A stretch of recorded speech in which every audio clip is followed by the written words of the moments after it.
Hey there, this is John from Heroes and Legends. So today is Friday, November 6th, and the Magic the Gathering Commander 2015 deck lists are now available.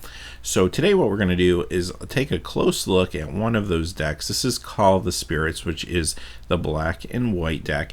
We're going to look at the complete deck list. I'm going to point out a lot of the reprints. We'll kind of go through the reprints fast, and then at the end we'll look at the brand new cards. This deck has 14 never printed before cards. We'll take a closer inspection of those, and we'll also give kind of a overview of the deck itself, and hopefully help you decide if this is one that you may want to purchase. And we'll be back tomorrow with the second deck, and we'll do this for the next 5 days, so that prior to the decks coming out on Friday, November 13th, you'll have a pretty good overview of what all the products entail. So having said that, let's jump in.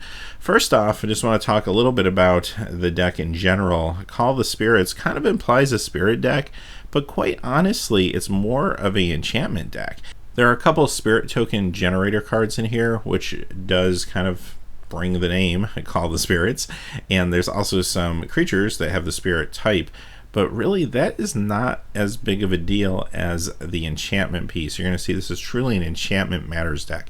It has a very strong Theros theme, so if you're a big fan of the Theros block, this might be the deck for you. And you can see that even by the front of the package here. Daxos the Returned is the commander, and of course that was one of the characters from Theros. So let's jump in. We're going to take a look at the deck list first. And let's start off with the reprints. In particular, we're going to look at the creatures. So you get a Johnny's Chosen, and as you can see, the enchantment sort of matters theme is already beginning. Burnished Heart for some ramp. Celestial Ancient. Celestial Archon. Dawnglare Invoker. Doomwake Giant. Dreadbringer Lampids. You can see there's now a couple of constellation cards here too. Fate Unraveler. Ghostblade Eidolon. Core Sanctifiers. Mesa Enchantress. Monk Idealist. This actually has not been reprinted since Urza's Saga, so it's been a long time for this one. Night Howler. Silent Sentinel. Taisa, Envoy of Ghosts. This is one of those cards that actually does give you some spirit tokens. Treasury Thrall. And Underworld Coinsmith. Alright, let's move on to the reprint sorceries. And you'll notice this says sorceries and not sorceries and instants, because there's actually no instants in this deck. So it runs a little slower, it's a little more methodical, but it might be a good deck for newer players since there'll be a little less decision making without as many instants as some of the other decks. First we have Ancient Craving. Dawn to Dusk. Death Grasp. Guild. Open the Vaults, which can be a very powerful card with a lot of enchantments in the graveyard. And we'll move on to artifacts. We have Crystal Chimes, another card that has not been reprinted since Urza's Saga and works very well with the enchantment theme. Lightning Greaves. Orzhov Cluestone. Orzhov Signet. Soul Ring, and I'm glad to see they're still printing these Soul Rings. I know they put these in every year in the majority of these products, but it's just one of the most powerful cards in Magic. It's nice to see it continually getting reprints to hopefully keep the value down for Commander players and Cube players as well. Wayfarer's Bauble. And let's move on to enchantments. We have Aura of Silence. Banishing Light. Black Market. This one has not been reprinted. It's originally from Mercadian Masks. Cage of Hands. Dictate of Heliod. Fallen Ideal. Another card that's never seen a reprint. This was from Time Spiral, and it kind of mimics the Fallen Angel ability. Grave Peril. Another card. This one's from Future Sight. Has never seen a reprint. Karmic Justice. This is one from Odyssey. So they went back in the history of Magic, found some hidden gems, which is pretty cool. Marshall's Anthem. Necromancer's Covenant. This one's interesting to me. It doesn't really seem to fit with the theme. It's still a good card, a very powerful card, but this kind of interacts with the graveyard, gives you zombie tokens. It's really the only card that's sort of like that in this deck. Most of the other cards are dealing in spirit tokens and enchantment matters as opposed to looking at the graveyard. So interesting inclusion, but it's a strong card. Phyrexian Arena, very good reprint. This is an excellent card. Great for Commander, great for cubes. Phyrexian Reclamation. Seal of Cleansing, another old card. Seal of Doom. Sigil of the Empty Throne. Underworld Connections. Vow of Duty. Vow of Malice. And now let's look at the lands. You get a Barren Moor. Command Tower. Glad to see these are back as well. Evolving Wilds, Ghost Quarter, New Benalia. Kind of wish that they put maybe the Scryland in as opposed to a card like this. I don't really think Scrylands would have been too much. I know they don't want to put super high value cards in here because of some of the issues that creates as far as price increases and certain decks selling out over others and all that, trying to keep these things balanced. But I think if they threw in maybe a Scryland in each one, that wouldn't be a horrible thing. I don't think they're that sought after, especially now that they're out of standard. But regardless, this is here as well. Orzhov Basilica, Orzhov Guildgate, Rogue's Passage, Scoured Barrens, Secluded Steppe, Tainted Field, Temple of the False God, Terramorphic Expanse, Vivid Marsh, Vivid Meadows. And now we'll move on to our basic lands. You get 11 plains and 13 swamps. Okay, so those are all the reprints. Now let's look at the 14 new cards. We'll spend slightly more time on these. And we'll start off with Banshee of the Dread Choir. So this has Myriad, which is a very interesting new mechanic. I just like the fact that you can just attack in with this, and it can basically attack all your opponents if you wanted to. That's pretty cool. So this one in particular, when it deals combat damage to a player, makes them discard a card. That's an okay ability, but you'll see some even more powerful cards of Myriad as we go forward. But this is cool. I really like this mechanic. I think this is really a neat idea for Commander, and maybe if we get a Conspiracy 2 or something like that, I'd love to see more of this. Bastion Protector. This card is pretty affordable. It's a 3/3 for 3, so it's a little fragile. It gets killed by things like Lightning Bolt or all the other removal that's out there, but it is pretty stacked. I mean, you put your commander out, it gets +2/+2 and indestructible with this card. That's pretty awesome. So she's powerful. I really like it. She'll be a lightning rod though. People try to take her out because she's really going to buff some really already strong commanders. Next is Corpse Auger. And I do like the design here. 4 for 4/2, those are pretty good stats. And just the fact that when it does die, you're going to be able to get some card advantage. Now, you do lose life, but that's usually not a big deal 99% of the time. Having the card draw is going to outweigh that by quite a bit. And it makes your opponents make some decisions. Are they just going to take 4, or are they going to jump block this thing and let you draw cards? There's a lot of strategy to this card. I do like it.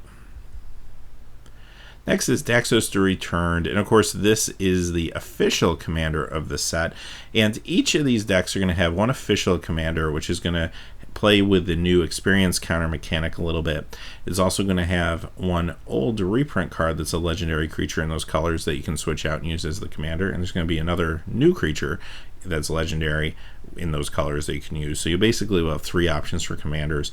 This is the main option, and pretty powerful guy. He's cheap, costs 3 for a 2/2, and then the fact that you can just start putting these spirit tokens into play, and based on your enchantment counters, they can get pretty big. So I really like the design here. It's a very interesting design. I like the fact that he's a very cheap casting cost commander, and the only thing that is a little unintuitive maybe is the spirit tokens don't fly, so these are ground pounder spirit tokens, so just make sure you notice that as you're playing.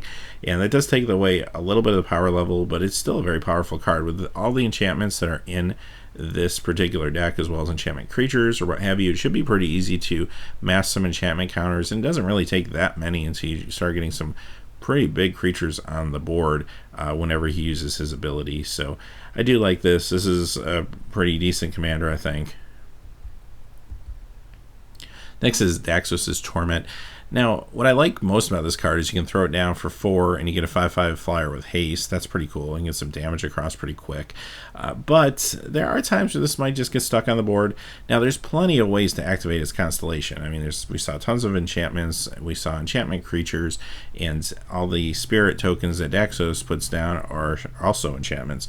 So there's plenty of ways to activate this, but at the same time, there are going to be moments where it's going to be frustrating, and you'd like to really have that 5/5 flyer, and you can't.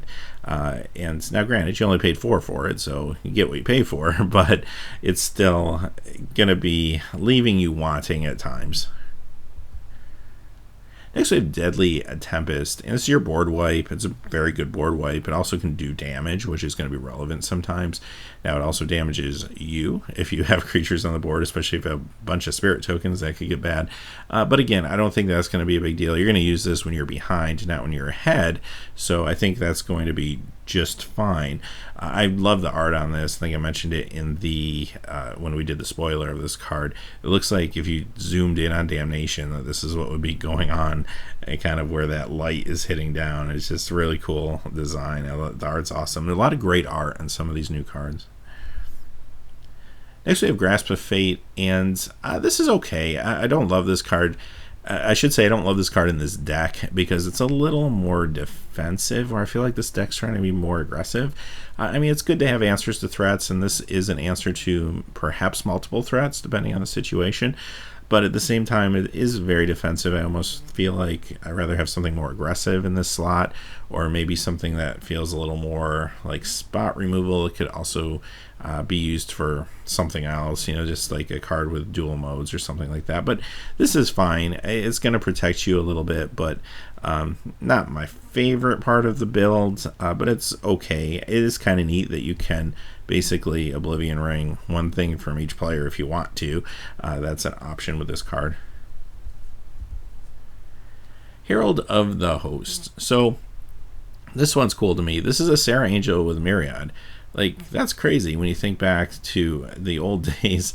One of the first real successful decks I ever played when I started playing Magic back in the early 90s, mid 90s, was Serra Angel with clones and Phantom monsters, just a lot of basically blue-white flyers, but you could clone Serra Angels and they don't tap when they attacked. And I usually played cutthroat games of multiplayer, is usually the format we played because there was a bunch of us. We didn't really play a lot of one-on-one Magic in those days, and that deck was powerful. Now I can't imagine playing this card back in those days instead of Serra Angel, or in addition to Serra Angel. That would be crazy. Now I know times have changed. This card's probably not quite as crazy and broken as it would have felt back then. In fact, it's an uncommon tier card, but this is still pretty cool. I love this. Serra Angel that can attack everybody. Yeah, that's pretty awesome. Great card. Really cool art on it too. Just overall, this is a big win for me, even if it's just nostalgia. Next we have Karlov of the Ghost Council, and here's your new legendary creature that's going to be able to be switched out for a commander. The only thing I will say about this one is he's cheap. That's cool. You get a 2/2 for 2. He's a bear with upside. The only thing though is there's not a whole lot of life gain potential in this deck. There's some, but there's not a whole lot. So he probably isn't going to grow very big or efficiently. This feels like Daxis was just a much better choice for your commander. Next is Orskos Explorer. Grizzly Bear with upside again. I like these cards that kind of play off the old land tax ability. They're all very powerful. This one is no exception. It's going to let you stock up on some lands, which is going to make sure you don't miss land drops, number one. Number two, thin your deck a little bit, help you get to your threats. Great card. Really like this inclusion. Next is Righteous Confluence. I talked a lot about these during the spoiler videos. Love these confluences. I love their versatility. They're a lot like the commands. For the most part, most of them are a little more expensive than the majority of commands that you see, but at the same time, they're doing some great things, and I love they can triple up on a mode or do 2-in-1 or one of each. It's just so much great versatility. These cards had to be costed at 5 or 6 mana. If they were too cheap, these would have been chase cards for Legacy and would have wreaked havoc with this product, I'm sure. They're just that good. But costed at 5 or 6, yeah, you know what? Their awesome commander cards are still very, very strong. Great cube cards, too. I think these things will see a lot of cube play. Yeah, but hopefully they'll kind of stay off the Legacy radar. I think they're a little too pricey there. But very good card. This one, no exception. Sandstone Oracle, yeah, nothing too exciting. I mean, 4/4 flyer for 7 is like, but you have the potential of drawing some cards. Even if you draw 1 or 2 cards off of it, it's probably worth the 7 mana cost in a game of Commander. Next, Shielded by Faith. Yeah, I'm not a huge fan of auras. I just feel like it's too easy to get 2 for 1 in a lot of cases. Now, this one does make the creature indestructible, but it doesn't mean there aren't ways to get rid of the creature. And also, you could cast this when it's on the stack. The creature could be taken out. So, yeah, there you have it. I like the fact that it can be moved from creature to creature, but again, it opens up the possibility that something else could happen to it. But, yeah, there it is. It's there if you need it. Thief of Blood. I'm not thrilled about this one either, at least in this build. You're paying 6 for a 1/1 flyer, and okay, if it can remove counters off of cards, it's awesome. But if you're not in a situation that there's a lot of counters on the board, or for some reason the counters are on your cards, just becomes a dead card, and you don't want to be paying 6 for a 1/1 flyer by any means. So it's interesting, it has interesting implications. I mean, if you're playing against, say, that Simic deck that has some counters that will be added to their creatures, stuff like that, it becomes better, of course, but there's some times where this is just going to be a dead card. The last card is Thought Vessel, and I like mana trinkets. It costs 2, you get to tap it for 1. Nothing wrong with that. You have no maximum hand size. I don't know if that's really going to be that relevant in this deck. I mean, there is a little bit of card draw here and there, but I don't see it really becoming to the point where you're going to have, you know, oodles of cards in your hand that you're going to have to discard. So that's just kind of there. But having said that, I do like the fact that it ramps you and that it's an artifact mana producer. So that is the deck. Tell me what you guys think in the comments below. I think this is an interesting deck. I mean, some of the other ones capture my imagination a little more.